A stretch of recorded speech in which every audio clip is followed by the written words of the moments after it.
Assalamualaikum warahmatullahi wabarakatuh. Saya Aprilia Putri Handika dengan NPM 1969107115. Nah, di video kali ini saya akan membahas pembelajaran kelas 5 SD, tema 7, subtema 2, pembelajaran pertama tentang peristiwa dalam kehidupan. Assalamualaikum warahmatullahi wabarakatuh. Apa kabar anak-anak ibu semuanya?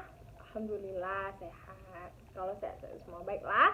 Sebelum kita memulai pembelajaran kita hari ini, ada baiknya kita berdoa menurut agama dan kepercayaan kita masing-masing.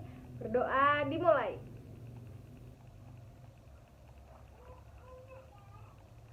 Berdoa selesai.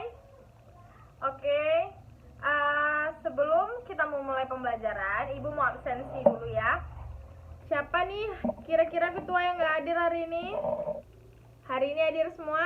Alhamdulillah, berarti anak-anak ibu sehat semua. Oke deh. Hari ini kita masuk pembelajaran proklamasi. Baiklah, ada yang ingat kemarin kita sempat belajar apa? Oke, silakan Tio, kita belajar apa kemarin, Nak? Wah, tepuk tangannya dulu dong untuk Tio. Oke. Nah, jadi hari ini kita akan belajar proklamasi. Di mana proklamasi ini merupakan awal dari perjuangan bangsa kita untuk merdeka. Ya, benar. Oke. Jadi awalnya itu negara kita ini dijajah oleh Jepang dan Belanda, juga ada Portugis, apalagi ada Spanyol yang menjajah kita. Nah, jadi proklamasi ini merupakan awal dari perjuangan bangsa kita. Jadi dulunya itu kita dijajah oleh Belanda berapa tahun? 3,5 abad. Dijajah Jepang berapa tahun? 3,5 tahun. Tapi 3,5 tahun dibandingkan dengan 3,5 abad ini lebih kejam, lebih kejam 3,5 tahun ini. Nah, jadi kita, karena kita sudah merdeka, karena kita sudah enak belajar, kita sudah bebas dari penjajahan, kita ada baiknya bersungguh-sungguh dalam melakukan pembelajaran dan semangat dalam belajar untuk mencapai cita-cita dan mengharumkan nama bangsa. Oke deh. Baiklah, kita masuk buka temanya ya. Di halaman proklamasinya. Oke, kita baca dulu proklamasinya. Jadi membaca proklamasi ini harus smart gitu. Oke, kita baca. Ayo, baca proklamasi sama-sama. Proklamasi. Ya. Kami, bangsa Indonesia, dengan ini menyatakan kemerdekaan Indonesia. Hal-hal yang mengenai pemindahan kekuasaan dan lain-lain diselenggarakan secara seksama dan dalam tempo sesingkat-singkatnya. Soekarno-Hatta. Nah, ini adalah proklamasi yang diketik oleh dan dibacakan oleh Soekarno dan ditandatangani oleh Soekarno dan Muhammad Hatta. Nah, baiklah, kemarin Ibu ada nyuruh bawa kamus kan? Nah, kita telaah dulu dari kata-kata di sini. Ada kata sulit nggak? Ya, keluarkan semuanya kamus yang Ibu suruh bawa. Ada bawa semuanya?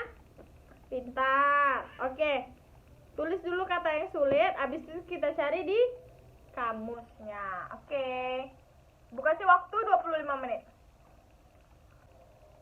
Baiklah, waktunya udah habis. Kira-kira apa kata-kata sulitnya?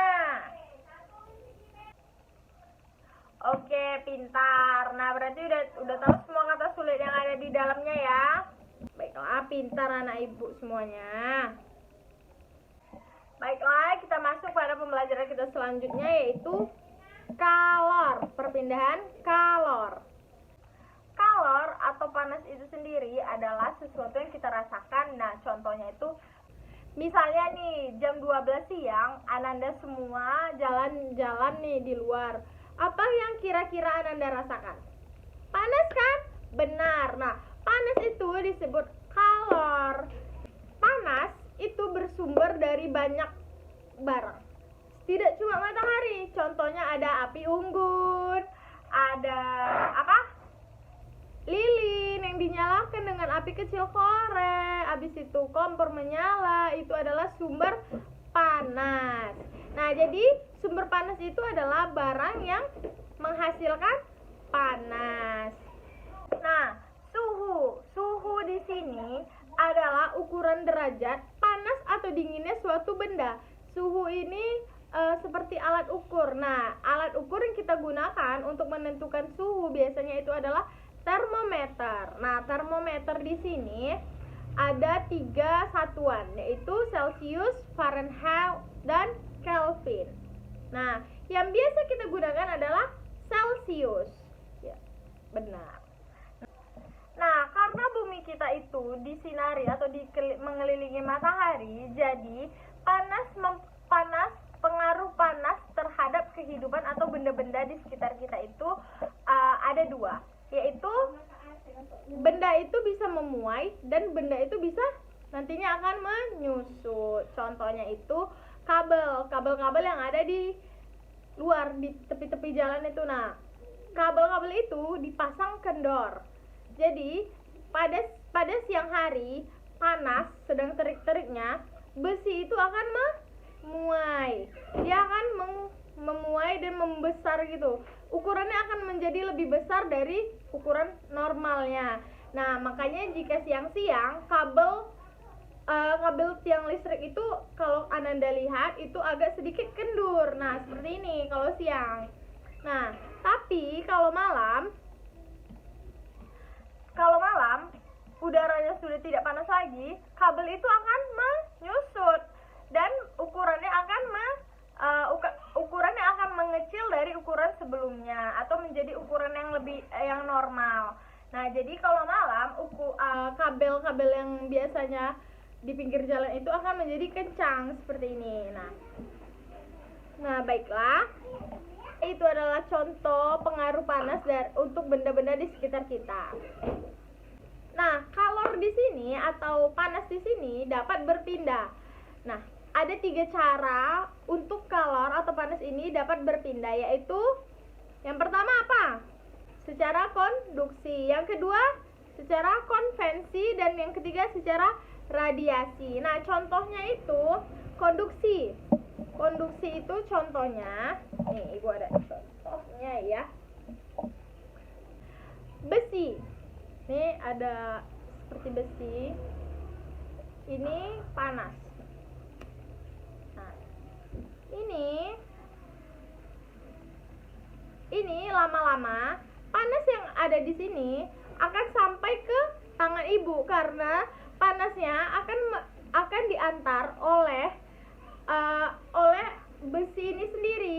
Nah, ini disebut perpindahan panas secara konduksi, benar. Nah, ada juga contoh air yang dipanaskan di atas api. Nah, itu adalah perpindahan panas secara konvensi karena itu merupakan perpindahan panas melalui aliran.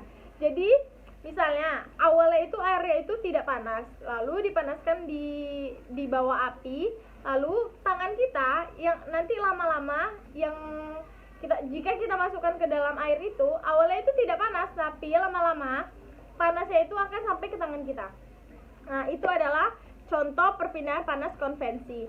Nah, jika contoh perpindahan panas radiasi ini, misalnya kita sedang berada di perkemahan yang ada api unggunnya. Nah, di situ panasnya itu akan sampai ke kita, akan terasa kehangatan atau kalornya itu akan terasa ke kita. Itu adalah contoh pemanasan atau perpindahan panas secara radiasi. Oke. Di sini akan ada 2 penjelasan, yaitu benda konduktor dan isolator panas. Nah, konduktor di sini adalah benda yang mudah sekali mengantarkan panas. Seperti apa tadi? Ya, besi. Benar, peralatan rumah tangga rata-rata itu besi. Ya, besi ini gampang sekali mengantarkan panas. Besi, aluminium, tembaga, apalagi anak-anak? Seng. Iya, betul. Nah, jadi itu tuh sangat mudah mengantarkan panasnya. Nah, kalau isolator isolator itu adalah benda yang sulit untuk mengantarkan panas. Namun bukan berarti tidak bisa, bisa cuma sulit, betul. Nah, contohnya itu ada plastik, kain, apalagi kayu, air, itu adalah contoh benda-benda isolator pengantar panas. Oke. Baiklah, sekian pembelajaran kita hari ini. Semoga apa yang kita pelajari hari ini dapat bermanfaat dan selalu diingat oleh anak-anak semuanya. Oke, baiklah, kita tutup pembelajaran kali ini dengan hamdalah.